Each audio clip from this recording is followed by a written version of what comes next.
සුබ දවසක්. අමරනා මෙඩ්සර්ව් සුවිශේෂී වෛද්‍ය විද්‍යා channel එකේ. අමරනා මෙඩ්සර්ව් channel එක ගත්තාම අපි දුර්ලභ රෝග ගැනත් කතා කරනවා. වැඩි දකින්න රෝග තත්ත්ව නොවේ සමහර විට. ඉතා කලාතුරකින් දකින්න රෝගී තත්ත්ව. නමුත් ඒවත් සමහරුන්ට වැදගත්. මොකද අපි දන්නවා අපේ channel එකේ වෛද්‍ය ශිෂ්‍යෝ බලනවා. බටහිර වෛද්‍ය ශිෂ්‍යොත් බලනවා, ආයුර්වේද වෛද්‍ය ශිෂ්‍යොත් බලනවා. ඒගොල්ලන්ගේ දැනුමට ඒක වැදගත්. අපිට කතා කරලා කියනවා මේව වැදගත් වුණා කියලා. ඉතින් සමහර රෝගී තත්ත්ව අපි වැඩි දකින්න නැති වුණත් එවැනි රෝග තත්ත්වත් දැනුවත් කරනවා. සියලු දෙනාටම ප්‍රයෝජනවත් නොවෙන්න පුළුවන්, නමුත් සමහරවිට වැදගත් වෙනවා මේ කතා කරන දේවල්. ඉතින් අදත් කතා කරන්න වැඩි දකින්න රෝගී තත්ත්වයක් නොවේ. මේ සමේ රෝගී තත්ත්වයක්.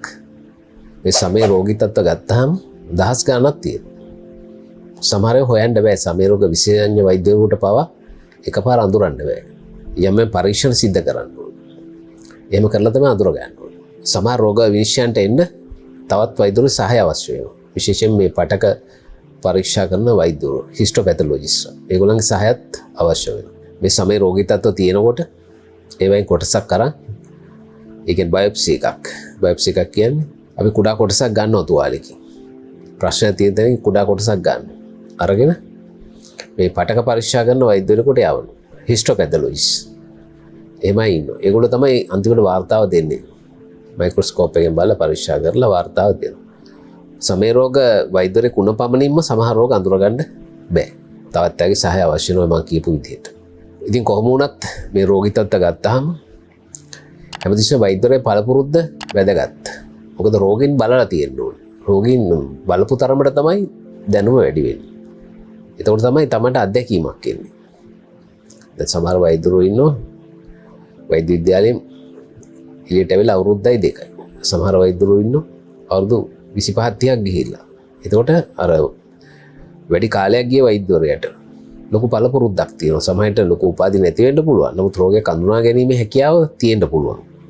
මොකද තමන්ගේ අත්දැකීම රෝගීන් බලලා දැකලා. ඉතින් කොහොම හරි අද සමේ රෝගී තත්ත්වයක් කතා කරන්න වැදගත්. හැබැයි කලාතුරකින් තකින් රෝගී තත්ත්වයක්.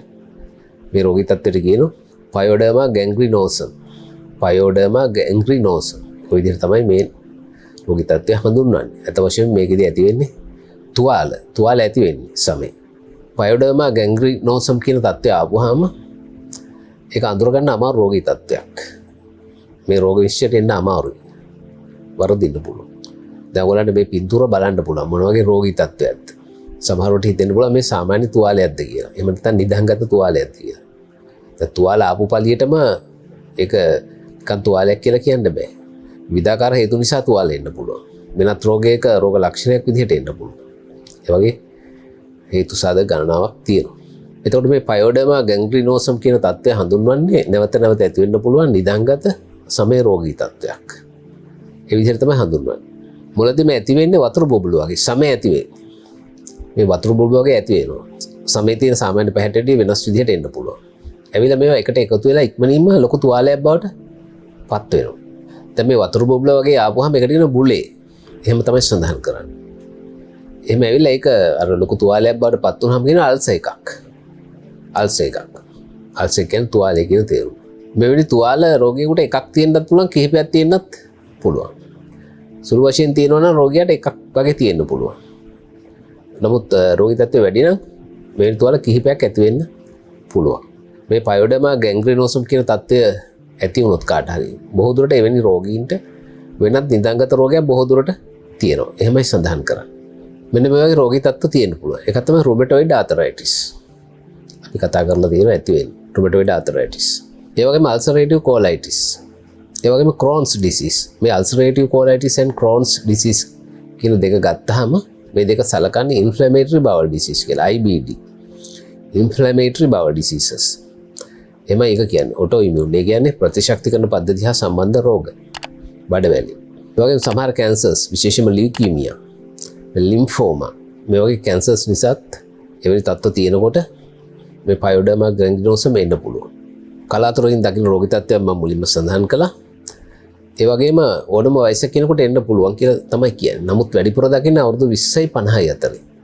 වැඩිපුර කාන්තාවන්ට එන්න පුළුවන් කියලා කියනවා. දැන් මේ තත්ත්වය ඇති වුණාම එන තුවාල ඇගේ ඕනම තැනක එන්න පුළුවන්.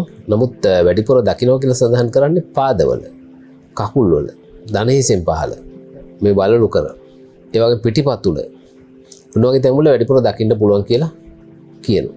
මුලින්ම වතුර බුබුල වගේ ඇවිල්ලා පස්සේ වතුර බුබුල් කිහිපයක් එකට එකතු වෙලා අර තුවාලේ වගේ තත්වයට පත් වෙන එක පුපුරලා. එහෙම තමයි වෙන්නේ.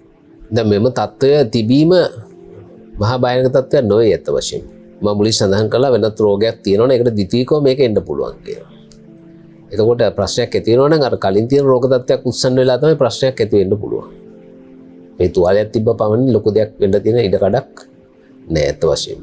එතකොට සමහර අවස්ථා තියෙනවා මේක ඕටෝ ඉමියුන් ඩිසීස් එකක් විදිහටත් සලකන ඕටෝ ඉමියුන් ඩිසීස් එකක් කියන්නේ මොකක්ද කියන එක අපි විස්තර කරලා තියෙනවා අපේ channel එකේ. ඕටෝ ඉමියුන් ඩිසීසස් කියලා කියන්නේ අපේ ඇඟේ ප්‍රතිශක්තිකරණ පද්ධතිය හා සම්බන්ධ රෝග. බොහෝමයක් තියෙනවා, රාශියක් තියෙනවා. බොහෝ රෝග වලට හේතු වෙන්නේ අපේ ඇඟේ තියෙන ඉමියුන් සිස්ටම් එක ප්‍රතිශක්තිකරණ පද්ධතිය අවුල් සහගත වීම. වැරදියට අපේ අවයව අඳුනා ගැනීම. ඒකෙන්ම පහර එල්ල වීම නිසා තමයි ගැටලු ඇති වෙන්නේ බොහෝ රෝගවලදී.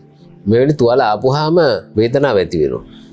උණ එන්න පුළුවන්. සන්ධි වේදනාව එන්න පුළුවන්. ඒ වගේම තුවාලේ තියෙන අවට ප්‍රදාහයක් ඇති වෙන්න පුළුවන්. ඉන්ෆ්ලැමේෂන් කියන තත්ත්වය ඇති වෙන්න පුළුවන්.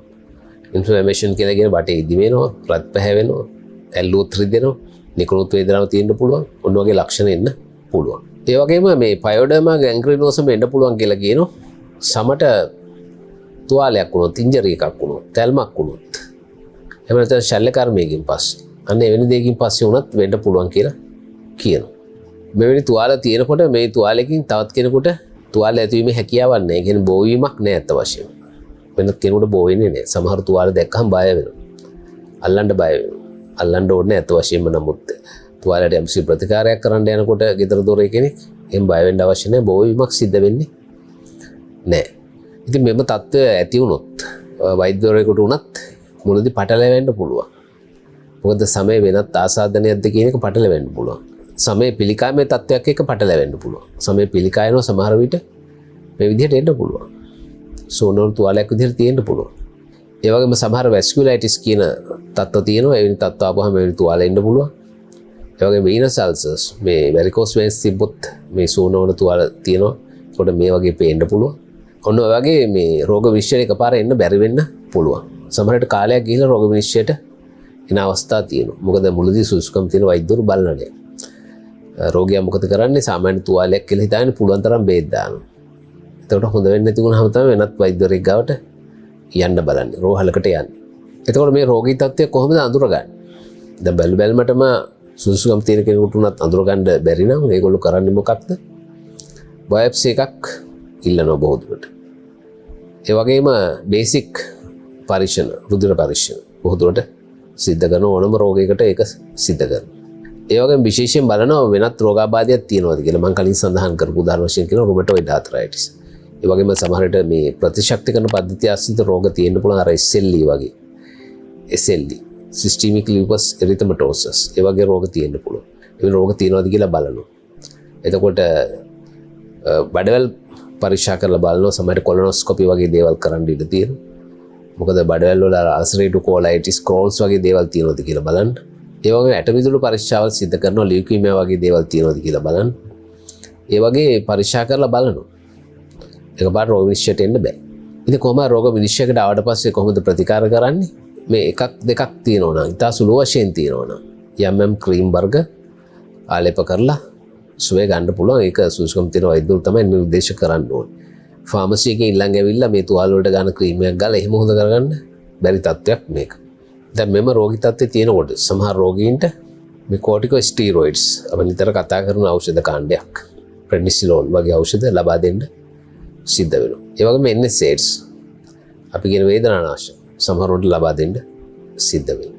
ඒ වගේම ප්‍රතිජීවක තියෙන ක්‍රීම් වර්ග, ඇන්ටිබයොටික්ස් තියෙන ක්‍රීම් වර්ග පාවිච්චි කරනවා. සමහර වෙලාවට මේ සර්ව ගතියක් තියෙනවනම්, ද්විතීක බැක්ටීරියා ආසාදනයක් පේනවනම් ආලේප කරන්න පුළුවන්. ඒ වගේම සිල්වර් සල්ෆර් ඩයිසින් කියලා ඖෂධයක් තියෙනවා. මේ පිච්චුනාම හිමත් භාවිතා කරන ආලේප කරන ඖෂධය. ඒක භාවිතා කරන්නත් පුළුවන්. සමහරවිට ප්‍රතිශක්තිකරණ පද්ධතිය පහළ දාන ඖෂධ, ඉමුනෝ සප්‍රෙසන්ට්ස් කියන ඖෂධ ලබා දෙන්න සිද්ධ වෙනවා සමහරවිට. ඒ වගේම වර්තමානයේදී මේ බයොලොජික්ස් කියන ඖෂධ කාණ්ඩේ බයොලොජික්ස් අපි කතා කරලා තියෙනවා. විශේෂිත ප්‍රතිකාර ක්‍රමයක් ඇත්ත වශයෙන්ම ගොඩක් ප්‍රතිඵලදායකයි නමුත් මිල අධිකයි. සුසුකම් තියෙන වෛද්‍යවරු තමයි සිද්ධ කරන්න ඕනේ. එවැනි ඖෂධත් ලබා දෙන අවස්ථා තියෙනවා. සමහර වෙලාවල් තියෙනවා ශල්‍ය කර්ම අවශ්‍ය වෙනවා. ශල්‍ය කර්මයෙන් ඉවත් කරනවා. තුවාලේ ලොකු නම් මේක හැම හැදෙන්න පරක් වුණා වටෙන් ඇවිල්ලා. ඒකට සමක් බද්ධ කරන්න ඕනේ. ස්කින් ග්‍රාෆ්ට් එකක් කරන්න වෙනවා සමහරුන්ට. සමහර අවස්ථා තියෙනවා ශල්‍ය කර්ම කරන්න ගිහිලත් වැඩි වෙන අවස්ථා එහෙමත් සමහර වෙලාවට වෙන්න පුළුවන් කලාතුරකින්. එතකොට මේ වුන්ඩ් එක මේ තුවාලේ පරිස්සම් කර ගන්න ඕනේ. නිතර අතපත ගන්න යන්න හොඳ නැහැ. හැමතිස්සෙම ස්ටෙරයිල් විස බීජ නැති කරපු උපකරණ වලින් තමයි තුවාලේ හැන්ඩල් කරන්න ඕනේ. තුවාලෙට බෙහෙත් දාන්න යනවා නම් සුසුකම් තියෙන අයමයි සිද්ධ කරන්න ඕනේ. නැත්තම් වෙනත් විස බීජ යන්න පුළුවන්. සමහරු කරන්නේ මේ තුවාලේ තියෙනකොට ගෙවල් වල මේ අප්‍රසිද්ධ රෙදි වලින් බැඳගෙන ඉන්නව සමහර අවස්ථාවල. ඒකෝට හොඳ වෙන්නේ. තවත් ප්‍රශ්න ඇති වෙනවා. ඉතින් වුන්ඩ් කෙයා එක දන්න කියන කෙනෙක්ගෙන් කරගන්න ඕනේ. අපි දන්නවා තුවාල සම්බන්ධව දැන් වෙනම වෛද්‍යවරු ඉන්නවා ක්‍රියාත්මක වෙන. ඒගොල්ලෝ හරහා ක්‍රියාත්මක වුණා නම් තමයි හොඳ. එතකොට විස බීජයක් යන්නේ නැති වෙන්න වැඩේ කරගන්න පුළුවන්. ඒ වගේම හොඳ ඩයට් එකක් ඕනේ. හෙල්දි ඩයට් එකක්. ඒ වගේම මෙවැනි ප්‍රශ්න තියෙන උදවිය තව තුවාල කැපුම් සීරීම් ඇති කරගන්න හොඳ නැහැ. මෙව තත්ත්වය ඇති වෙන්න පුළුවන්. ඉතින් මෙව තත්ත්වය ආපුවාම කොච්චර හොඳට බෙහෙත් කළත් සති ගාණක් මාස ගාණක් යනවා සුව වෙන්න. කල් ගත වෙනවා. ඉක්මනින් සුවයක් ගන්න බෑ. දිගට පවතින. එතකොට කාගේ හරි තුවාලයක් තියෙනවනම් සුව නොවන තුවාලයක් කල් ගත වෙනවනම් වරින් වර මේ තත්ත්වය ඇති වෙනවනම් සුසුකම් තියෙන වෛද්‍යවරයෙක් ගාවට යන්න ඕන. දැන් සමහර වෛද්‍යවරු ඉන්නවා මේ තුවාල ආපුවාම ඔය බෙහෙත් දදා ඉන්නවා. රෝග විනිශ්චයකට ඇවිල්ලා නැහැ. සමහර විට පයෝඩර්මා ගැන්ග්‍රීනෝසම් වෙන්න පුළුවන්. එවැනි තත්ත්වයක් තිබුණොත් එකපාරට සුවයක් ගන්න බැරි වෙනවා. ඉතින් බොහෝ දුරටම සුසුකම් තියෙන වෛද්‍යවරයෙක් ගාවට ගියාම බොහෝ අවස්ථාවලදී සිද්ධ කරන්නේ මොකක්ද? ශල්‍ය වෛද්‍යවරුන්ට දානවා. සුව නොවන තුවාලයක් තියෙනවා. බොහෝ අවස්ථාවලදී එකපාරට ඩර්මැටොලොජිස්ට් කෙනෙක් ගාවට යන්නේ. හැම රෝග කෙනෙක් ගාවට යන්නේ පරක්කු වෙලා. හිතෙන්නේ ශල්‍ය වෛද්‍යවරුන්ට තමයි දාන්න ඕනේ කියලා. ඒක සාමාන්‍ය ස්වභාවය. නමුත් සමහර විට ශල්‍ය වෛද්‍යවරයෙක් සහ මේ සමය රෝග වෛද්‍යවරු දෙන්නගේම සහාය අවශ්‍ය වෙන අවස්ථා තියෙනවා. ඉතින් දැන් ඔයගොල්ලන්ට පේනවා මේ සමය රෝග ආපුවාම නොයෙකුත් ආකාරයෙන් තියෙනවා. නොයෙකුත් නම් වලින් තියෙනවා. සාමාන්‍ය කෙනෙකුට මේක එක්තරා තුවාලයක් පමණයි. නමුත් දැන් පයෝඩර්මා ගැන්ග්‍රීනෝසම් එතන ලොකු කතාවක් තියෙනවා. ඉතින් මම හිතන්නේ මේ දැනුම ඔයගොල්ලන්ට ගොඩක් ප්‍රයෝජනවත් වෙයි. අදත් සමුගන්නවා අමරණ මෙඩ් සර්ව්ස් විශේෂ වෛද්‍ය විද්‍යා channel එකේ. නැවත මුණ ගැසීම අලුත් දෙයක් සමග සුබ දවසක් ඔබ සියලු දෙනාට.